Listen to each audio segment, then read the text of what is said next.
Good day, everyone. Welcome back to our English 1, oral communication in context. And for today's recorded discussion, you will learn about lesson 2, which is entitled Intercultural Communication. So, class, this lesson will teach us how to be more effective in communicating across culture. Let's get started, everyone. So, my first question for you is, what is intercultural communication? Do you have an idea based from our illustration here on the slides and also from the term itself? Intercultural. Okay, so this time let us now define what really is intercultural communication. Let's go to the next slide. Okay, there you go. So first of all, class, now from the term itself, intercultural. So we have here the prefix inter, which means between or among. Okay, so between or among culture. All right. So, in other words, in a very simple definition to this one, when we say intercultural communication, it is a communication across cultural context. All right. And we also have here on the screen some definitions coming from our authors. So, first of all, Tommy says or said that intercultural communication happens when individuals interact, negotiate, and create meanings while bringing in their varied cultural backgrounds. Okay, so as you can see, interact, negotiate with different cultural backgrounds. Okay, another one, Goody Kunst in 2003 said that intercultural communication pertains to communication among people from different nationalities. All right. Diba? So it's very easy to identify the meaning based from this definition. Okay, and then lastly, Goody Kunst and Kim in 2003 said intercultural communication takes place when people draw from their cultural identity to understand values, prejudices, language, attitudes, and relationships. Okay. Diba, class? So, as we all know, each culture has a different set of values and may have unique interpretation of verbal cues and nonverbal cues also. And that actually affects the way people from different cultures communicate. So, another question is that why do we need to learn about intercultural communication? So, for you, class, as a student, why do you need to learn this?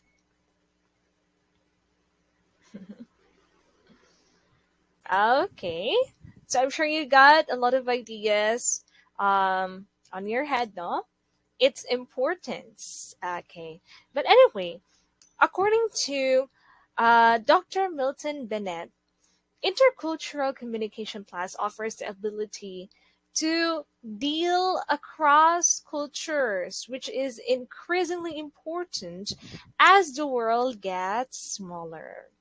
Okay, but class getting smaller, that does not mean that the world is becoming identical. Okay, it means having more and more contact with people who are culturally different, especially now with the advent of technology, internet, and we have social media accounts. So nowadays it's very easy for us to communicate to someone or to a group of people from different nationalities or different culture, right? So, class, being able to deal with these cultural differences peacefully, okay, is becoming a survival to thrive in a global world as probably potential global leaders. So, kamo class, no, especially in the future when you are already working, you have your careers or jobs. So, yeah, there is a big opportunity for you to communicate with people around the world, right? So when communicating in a multicultural context, everyone, understanding the traditions and values of other culture is really essential. All right. So, but before we acquire fully what we call intercultural communication skill, first of all, we need to recognize this one.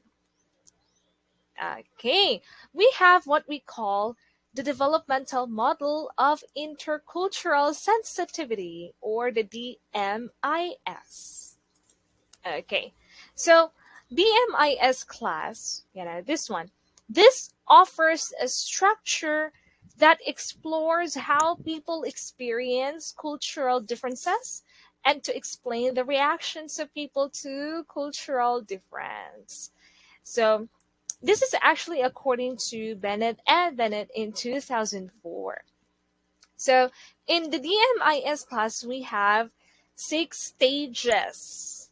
All right. And actually, it is divided into two. No, the first three is what we call ethnocentric stage or stages in DMIS. And the next 3 stages, they are ethno-relatives. Okay. So I'll be explaining to you now what's the meaning of those two terms. Okay, but first, let's have these 6 stages of the developmental model of intercultural sensitivity. And we have the first one, we call it denial. Next is defense. And then third is minimization. And then we have number 4, acceptance. 5, adaptation. And number 6, integration. So in this lesson, we will define each and we will also give some examples. Okay, so our first stage, okay, number 1, it is denial. Okay, the term is denial. So denial class, it means the individual does not recognize cultural differences. So from the term itself, someone denies the fact that there is another culture. So, in this stage class, it states in which one's own culture is experienced as the only real one. Okay, so in this stage, it's like other cultures are avoided uh, by maintaining someone's isolation from other differences, something like that. No, so people at denial stage generally are disinterested in cultural differences, although they may act aggressively to eliminate a difference if it is somehow experienced on them. So denial of cultural difference occurs when people fail to recognize distinctions among cultures or consider them to be irrelevant. Okay, so we have here example statement coming from people who are still in denial stage. Okay, so it says here, all cities are the same. They all have tall buildings, fast food chains, and coffee shops like that. No? Okay. Another one, it says here, as long as we all speak the same language, there's no problem. Okay, so as you can see from those statements nor expressions, it obviously tells us that it is denial. Because it simply expresses that it's like everything that I know is the same as what other people knows. No? So just like ganang mga bata class, as young as they are not aware of varied cultures or cultural differences from other countries. And so they just believe that all people just understand each other, it's just the same. All people from around the world just eat the same food and wear the same clothing, something like that, because they don't have much knowledge about differences in the culture at that stage. So that is why, at a very young age, they are still in the denial stage. Okay. Okay. So, um, I hope that this is clear for you. Now let's go to the second stage. Okay. The second stage is what we call defense. All right. What is this defense? So this one is when the individual starts to recognize cultural differences and is intimidated by cultural differences, which may result in either superior view on own culture or unjustified high regard for the new one. Okay, so in the defense stage, everyone, as you can see on the definition, someone or a person who is in the defense stage for intercultural communication is when and that person already recognized that there are differences between and across cultures. All right.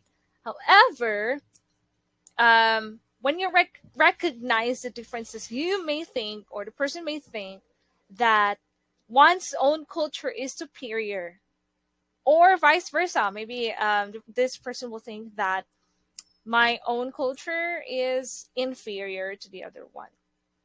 Okay, so that is defense. All right, so people at defense stage class are actually threatened by cultural differences, so they tend to be highly critical of other cultures, regardless of whether the other are their hosts or their guests or cultural newcomers to their society. So these are some statements that defense stage or people who are still in defense stage will probably say. So, for example, this one: this culture does not view life the way we do. Our culture is certainly better.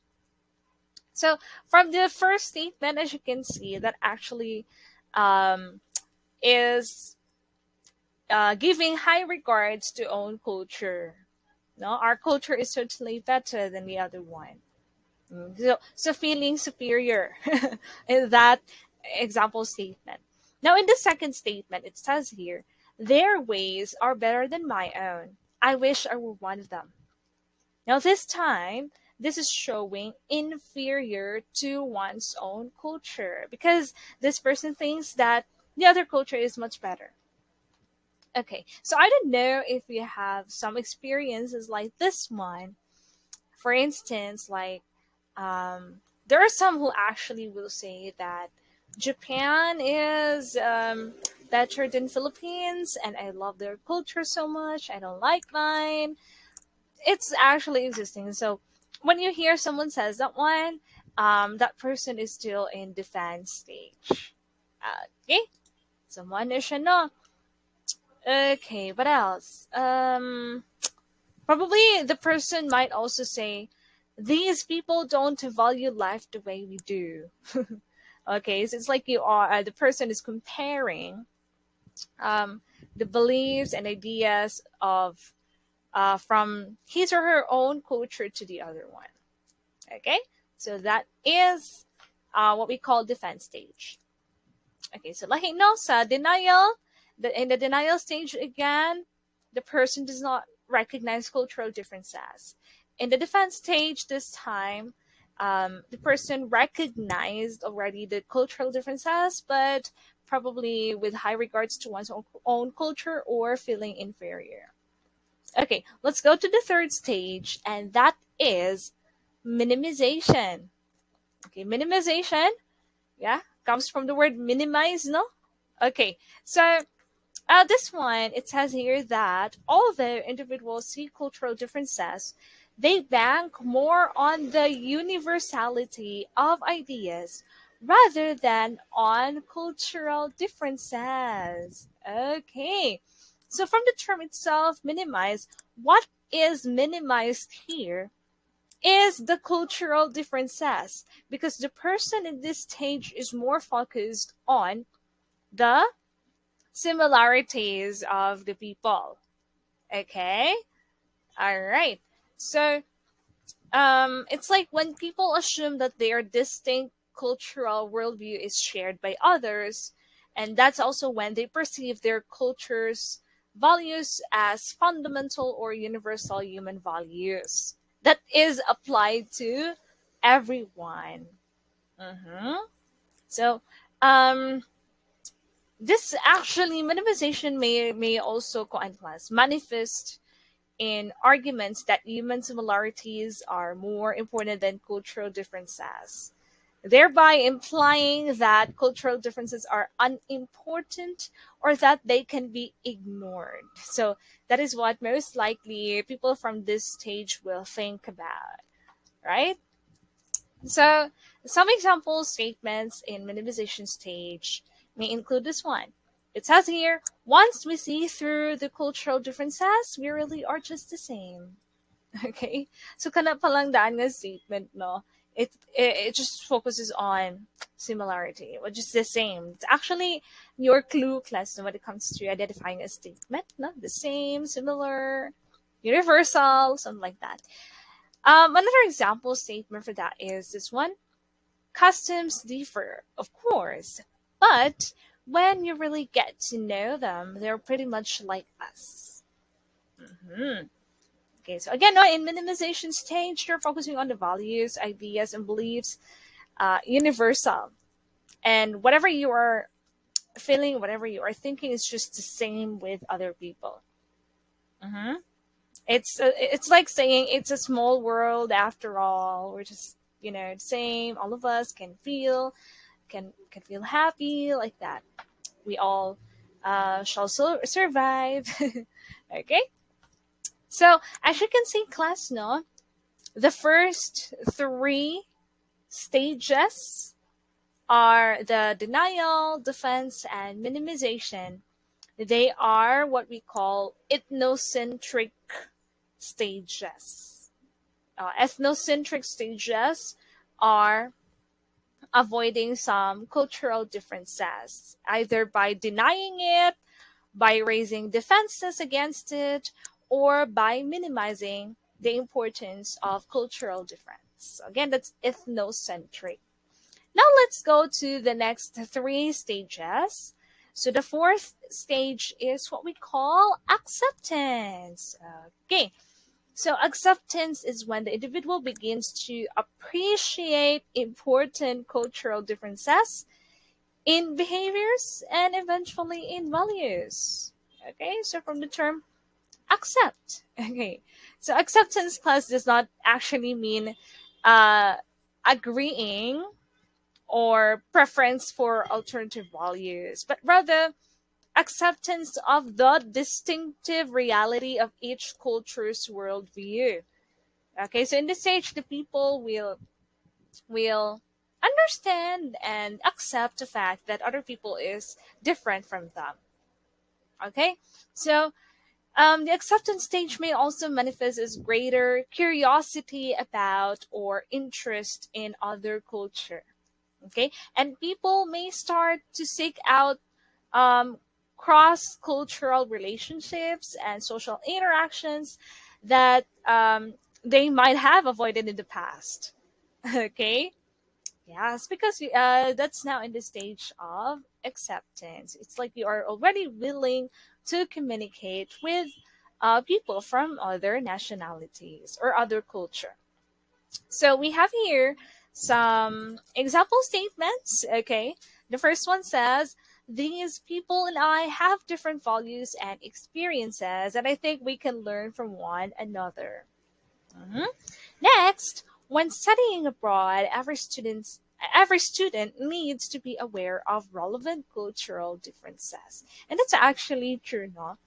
Yes, wherever you go, whichever country you may plan to visit or migrate, you must know the cultural differences of that country from the culture that you are used to. Okay, so that is basically acceptance, everyone. All right. Uh-huh.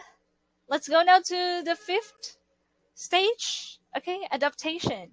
The next stage to acceptance now. So when we say adaptation, so this is when the individual is very open to worldviews when accepting new perspectives. Again, individual is very open na, especially in accepting perspectives. So from the term adaptation, no? Adapt. Okay. So what is happening in this stage? So in this stage class occurs when people are able to adapt the perspective of another culture. So this is when people can already empathize intellectually or emotionally with the experience of others, or when they can interact in relaxed, authentic, and appropriate way with people from different cultures. Okay, so there's actually big difference now when it comes to acceptance, adaptation, and adaptation. When it comes to acceptance, just you accepted the difference of other nationalities or culture. You were able to recognize those kind of differences. Um, but when it comes to adaptation, this is actually higher level now because um, if you're already in this stage, you are more comfortable in communicating with other people now from different culture or cultural practices. All right. So some example statements for this stage includes to address our issue, I have to adjust my approach to consider both my own and my counterpart's background. Mhm. So this is a very good example statement for adaptation, no? Because you already know how to be more flexible of whatever it is that you are going to express verbally or even in written, and you are more conscious now on um, using appropriate language and respectful way of communicating with other people, a way in which you won't be able to, show some bias or racism or something that can offend them. So you already are very conscious with that one. Okay. Another one. It says here, I greet people from my culture and people from the host culture somewhat differently to account for cultural differences and the way respect is communicated. So in other words, this person wanted to say that when I go to other country, um, the way I speak with my colleagues or the people from Philippines or Filipino people must be different from the way I speak with foreign people. Okay, so if I usually say "Huy buang" or "Maglaag ta," I should not say to the other person like "Hey, crazy, crazy, let's go out." So I'm not gonna say that one. It's just something like that. You're again in adaptation. You are more conscious now of whatever it is that you are going to um, express and communicate with to the other person. Okay, what are sa good na siya kuan plus those people who will migrate to other country, no, in adaptation stage, you already probably will be able to adopt also their cultural differences. For example, a Filipino went to Japan, and most people from Japan will use chopsticks, no, in eating. So later on, okay, that Filipino person will be able to eat using chopsticks. But actually, some of the Filipino, no, kita mo, Pinoy, we already started to use chopsticks and try to learn from that. But that's not actually our main utensil when we eat, diba? We usually just eat with, using spoon and fork and probably just bare hands, right? Because it's actually accepted to us. But anyway, when we adapt to some cultural differences, then most probably we can also practice doing that one. Okay? All right. Anyway, let's go to the last stage, and that is now the integration. This is the highest level, the highest stage now when it comes to intercultural skill. Okay? So, what is integration? So, integration is when individuals start to go beyond their own cultures and see themselves and their actions based on multifarious cultural viewpoints. Okay, when we say multifarious, everyone, it means many, okay, or various. Okay, many cultural viewpoints or various cultural viewpoints. All right, so in this stage, everyone, the experience of integration is of being a person who is not defined in terms of any culture or any just one culture, typically a person who is bicultural or multicultural. Okay? So in other words, integration, multicultural na ka. So the in this stage, no, the experience of integration may occur when the person intentionally make a significant and sustained efforts to become fully competent in the new culture. And usually, class, this is attained by those people who migrated to other countries. For example, Filipino families will already stay in other country or migrate now for a very long time. And as a Filipino person, as a Filipino, and then you, for instance, you go to Japan. So for a long time, you will, for a long time staying in that country, you will be able to integrate their culture already. Okay, so you will become bicultural or multicultural person, right?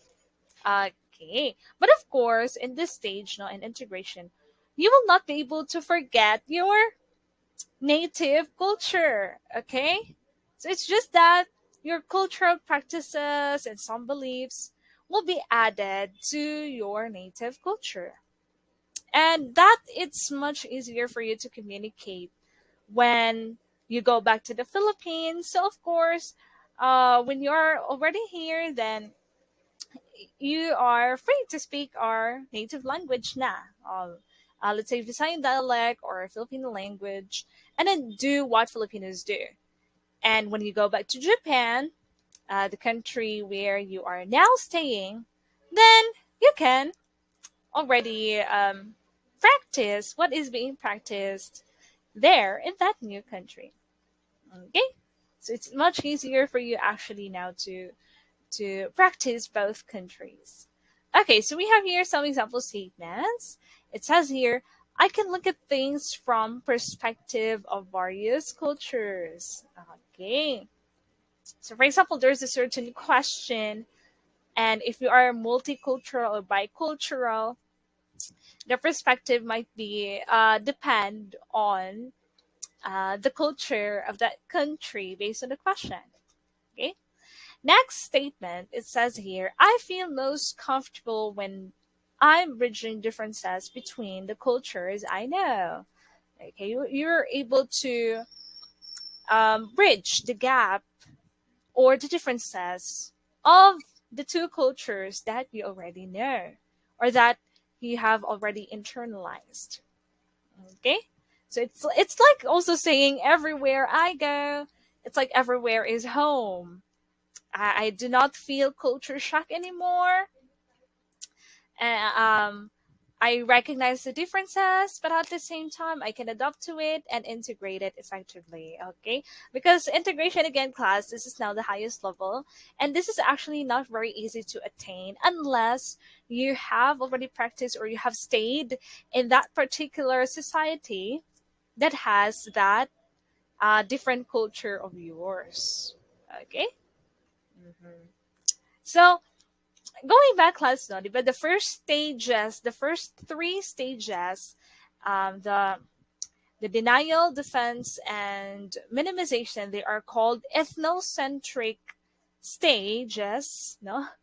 Now this time, when we say acceptance, adaptation, and integration, they are ethno-relative stages. Okay. So why ethno-relative?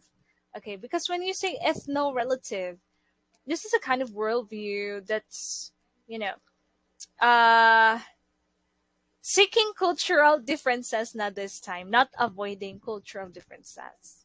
Okay, so seeking cultural differences either by accepting the importance of cultural differences, or by adopting perspectives to take into account, and or by integrating the whole concept into definition of identity. Yes, that's true. Um, you will have a better understanding of other cultures, so you can actually put it into your identity, additional of your identity. Okay, so actually, I have here no the ethnocentric stages and ethno-relative stages. So, as what I have said, we have denial, defense, and minimization for ethnocentric. We have additional statements here. For denial, it says, I don't think there is any other way. Because, again, in the denial stage, you're just merely thinking that your own culture is the only true or the only truth and nothing else. You deny the cultural differences. Next is defense.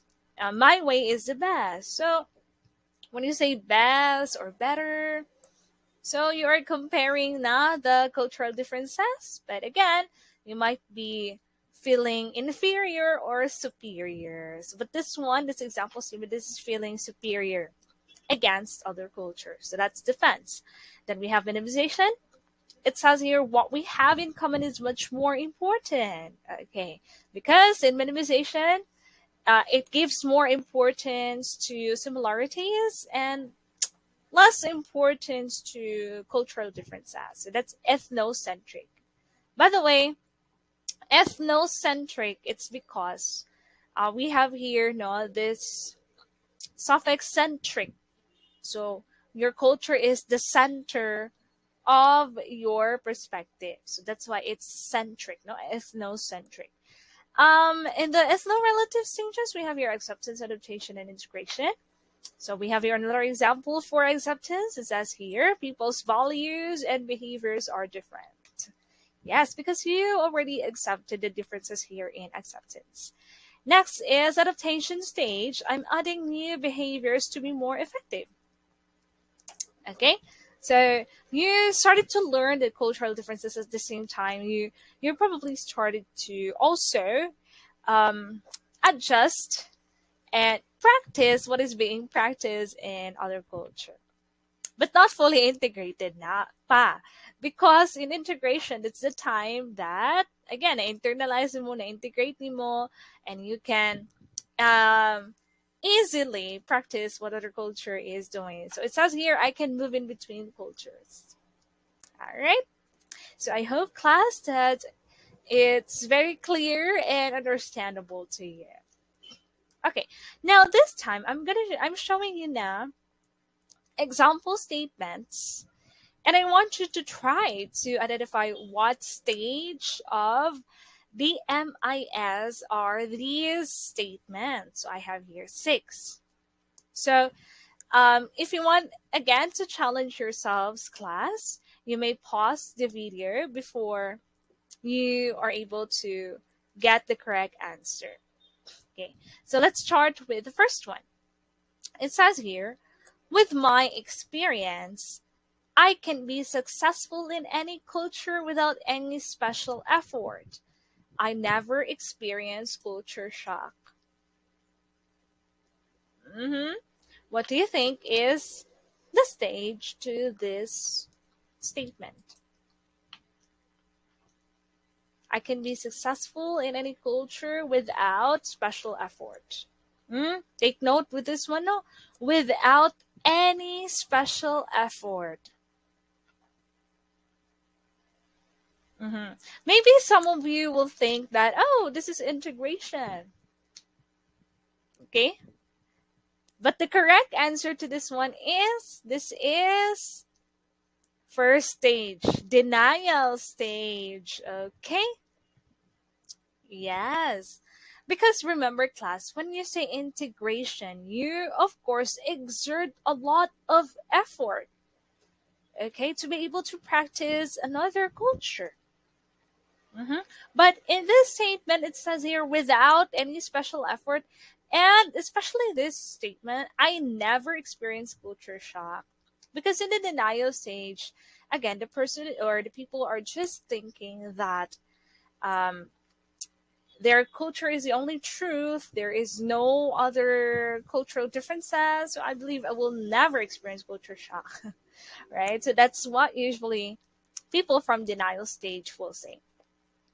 Okay. Now let's go to number two. No matter what their culture, people are pretty much motivated by the same things. So no matter what their culture, people are pretty much motivated by the same things. You actually have context clue also no in this statement. What do you think? Okay. If your answer is minimization, then you are correct. Okay. So our clue actually here is the phrase the same things, right? Okay. Remember in minimization, you minimize cultural differences and then you're thinking about the universality of human ideas, behavior, feelings, and and others. Okay, so that is minimization, everyone. Okay, number three. When I go to other cultures, I realize how much better my own culture is. Again, when I go to other cultures, I realize how much better my own culture is. So there is another context clue in this statement number three.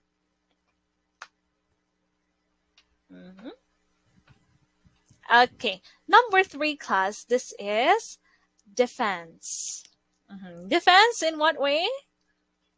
Okay, the person stating this one is feeling superior against another culture because the person says how much better my own culture is. No, you know the differences, and then you're feeling superior. Okay, that's minimization, everyone. Okay, number four. I know they're really trying hard to adapt to my style, so it's fair that I try to meet them halfway. Okay, what do you think? Number four is adaptation. Okay, we also have here the clue adapt, no? Mm-hmm. So this is adaptation, everyone. So because this one, um, you are flexible, okay, and then you are also trying to communicate as to how other people communicate. Okay. Next, number five. My homestay family and I had very different life experiences, and we're learning from each other. Okay, let's also read the lump of number six. It says here, whatever the situation, I can usually look at it from a variety of cultural points of view. So, my question to you now this time is between the two statements, number five and number six, which one do you think is integration and which one is acceptance? hmm Yeah, I want you to read it carefully and try to identify which one is acceptance, which one is integration. So let's go to number five. My homestay family and I have had very different life experiences and we're learning from each other. The answer to number five is acceptance. All right. So that means number six is integration, everyone. Okay. So did you see the differences? I mean, the difference of the two statements. So for the number five, no, um, you accepted. Okay, the person here accepted the differences of his or her homestay family. When you say homestay family, it's like the person is living to a certain country with a family, a new family, host family, in other words. Okay, also man siya class, especially when you study abroad, you may have a homestay family, not related to you. Okay? So, and we're learning from each other. So, sa kana nga statement, the person accepted the differences and is willing to learn.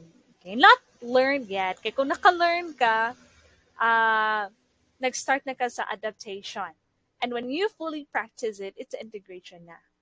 You started to learn acceptance, no? And then number six, obviously, this is integration.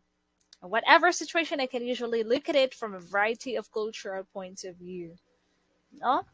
So maybe point of view of your own culture or native culture, and also the point of view of the nationality or that other culture that we have already integrated.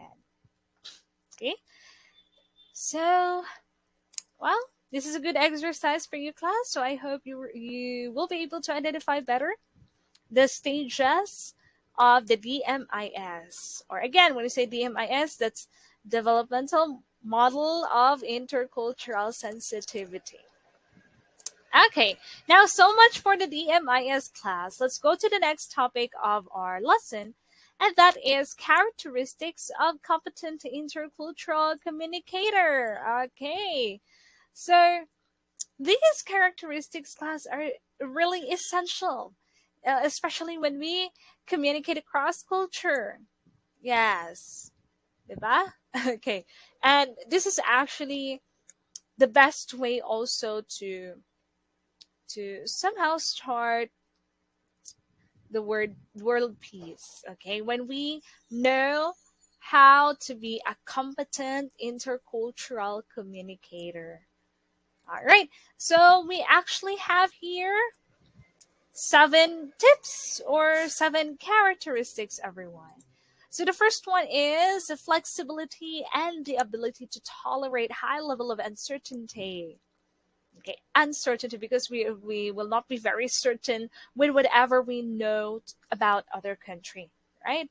So we have to just be flexible and learn more about cultural differences. So in other words, for this one, the first characteristics is you are able to adapt to what we call change. Okay? Yes, because the more you know about something, there might be changes on your ideas. Yes, just learn to adapt to it. Okay, number two, reflectiveness and mindfulness. You have to reflect on other cultures' practices, reflect it to yours, and be mindful. So this one refers to being fully aware and empathetic in observation, listening, and of course in communication as well. Okay, so now empathy. You become empathetic. Okay, number three, open-mindedness. Yes, this is actually very important, class. No, open-mindedness is when you are ready and prepared to accept and to engage in and with the situation and the other person and culture. So in communication and interaction with other people, open-mindedness, class, is required from both sides. Okay? Because it's very hard when you are just the only one who is open-minded but the other one is not. So, yeah, it's a very effective communication when both of you, the ones you're communicating with from other culture, will be open-minded. Okay. Number four, sensitivity. We must be very sensitive with other culture. Okay. So this can be defined when you say sensitivity, class, but it's the ability to develop emotion towards understanding and also appreciating, and in our context, no, understanding and appreciating cultural differences. That, of course, promotes appropriate and effective behavior in intercultural communication. Effective behavior, no, be very sensitive. Okay, number five, adaptability. Okay, so especially because we have adaptation stage, no, so we have to have adaptability characteristics. So this one, this is focusing on behavioral aspect on communication ability, especially that refers to the ability of a person to change his actions, approach to doing things in order to suit to a new situation. Okay. Okay. Number six, ability to engage in divergent thinking. Okay. Divergent thinking typically occurs in a spontaneous, free flowing manner, such as ideas are generated in random. So this is thinking creatively or thinking how each one in the system influence each other. Mhm. That is divergent thinking. Okay, spontaneous lang ka. Okay, and then um, creative in thinking about the differences. Okay, and lastly, number seven, politeness. Of course, be very polite. So, the core of politeness, everyone, in all cultures, is to take other people into consideration and take care also when it comes to how you treat others based on their differences.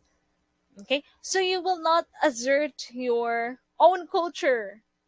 Okay, so it's like when your Japanese friend uses chopsticks and then you are in the Philippines, you're not going to impose that, hey, we are using fork and spoon here, so you must not use chopsticks. Okay, all right, but actually it depends on the food that you're eating with your friend.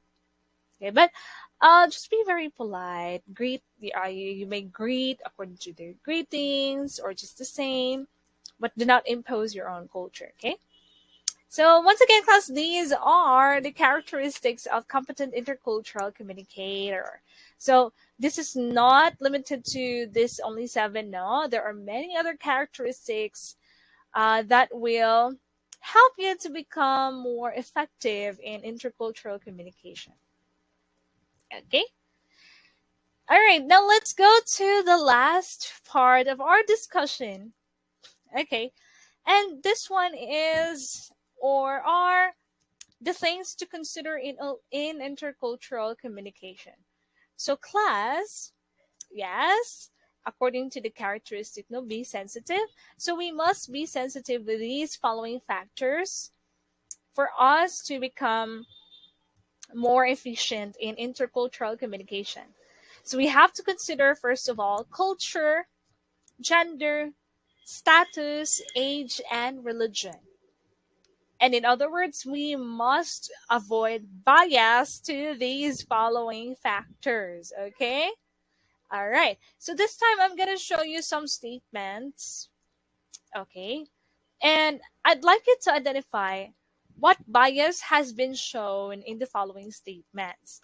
So your answers must be: is it culture? Is it bias in gender? Is it bias in status, in age, or religion? So I'd like you to identify so that you will be very conscious with whatever you will say in the future when you are communicating with other people, no? Sige. Number one, it says here, you won't understand if I explain. You're much too young. Okay. Okay, what bias has the statement shown? Is it culture, gender, status, age, or religion? Okay, let's go back.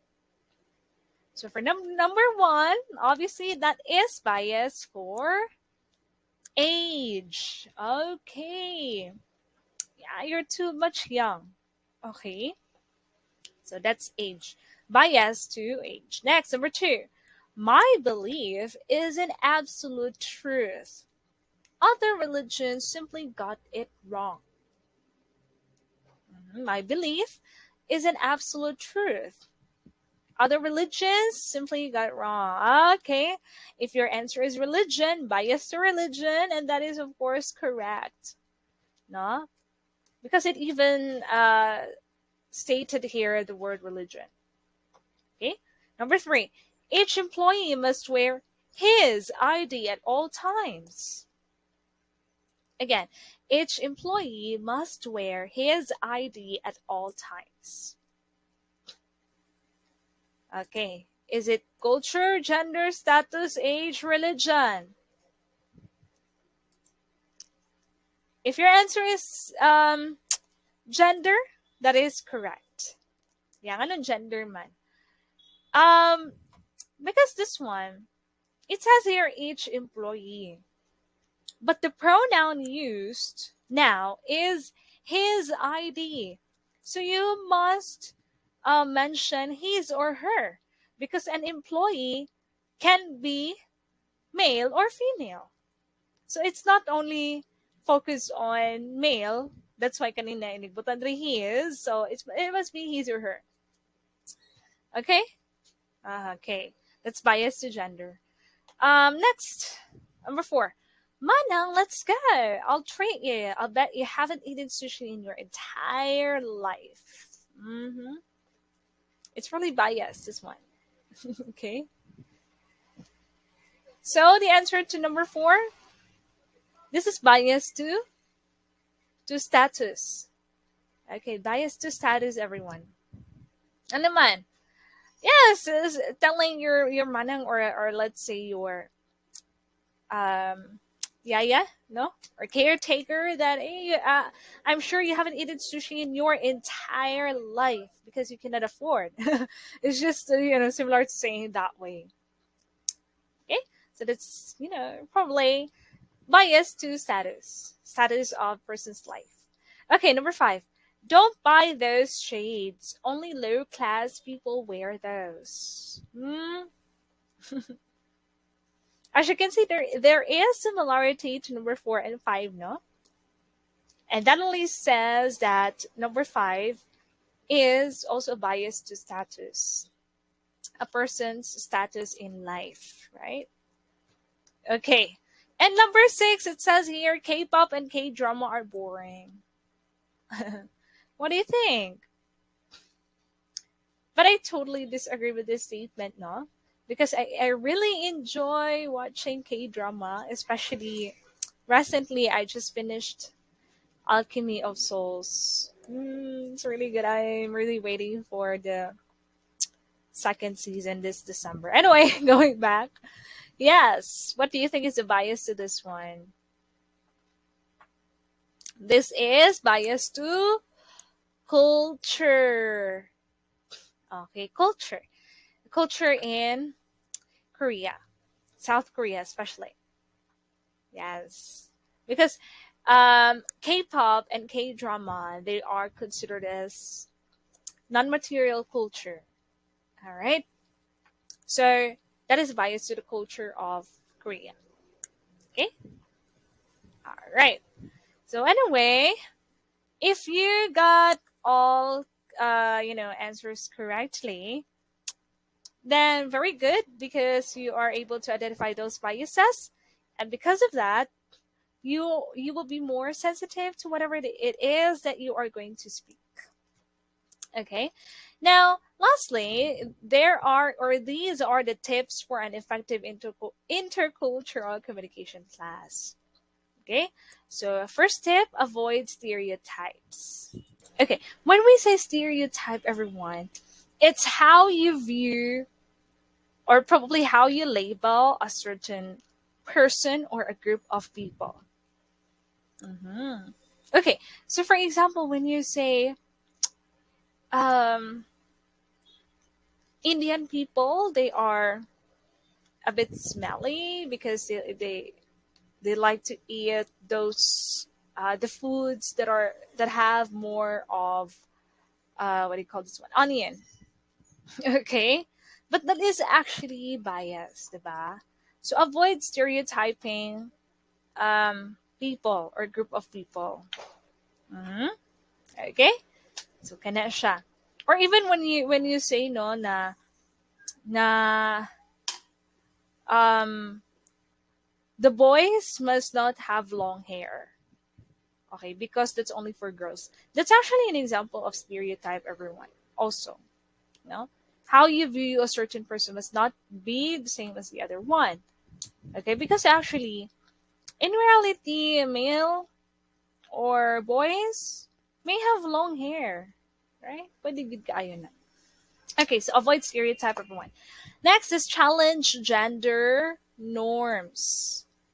Okay, so when we say challenge gender norms, everyone, you have to avoid sexist language. As what we have given in the example, no, each employee must wear his ID at all times. So that must be avoided. Avoid gender norms by not using only his, but you must mention her also, no, because each employee man good, no, his or her. So also avoid using he and man to refer to a general group of people. Okay, so to remedy gender norms, so you may use plural pronouns, no? All right. Or rewrite a sentence to avoid using pronouns. Okay, so again, the use of his or her, that is much acceptable, diba? So avoid gender norms, everyone. Okay, next is do not talk down on younger people or elderly. So in other words, avoid bias to age, diba? Mm-hmm. Younger people or elderly. So probably you're thinking that older people don't know how to use iPhone. So you will say, oh, mama or papa or lola and lola do not use iPhone because it's not user friendly. Okay. It's not user friendly at your age. So do not do that one. So that is actually biased to age. So do not talk down. Okay, next, be sensitive to religious practices of other people. Of course, we must respect their religious practices. Okay, so whatever other religion wears, whatever they eat, however they pray or worship their God, so you must respect them. All right? Sige. Lastly, be polite at all times. Okay? So do not belittle people you perceive to be on lower social class than you. Okay? So just be polite, everyone. So, if you are able to acquire the characteristics and the tips for an effective intercultural communication, everyone, then you are ready to communicate or to interact with people globally.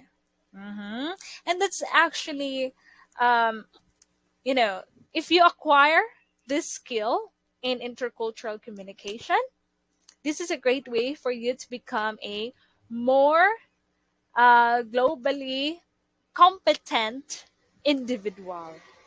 Okay? And that's the end of our discussion for the lesson two, everyone. Okay, so I hope that you have learned a lot from our lesson. And if you are going to talk with people from around the world or foreigners here in our country, then you have to be sensitive, polite, and respectful at all times. And that's it. So, see you again, class, for our next meeting and our next discussion. So, this is the end of the lesson two. Bye, bye, class. Prepare for our activity in the next meeting.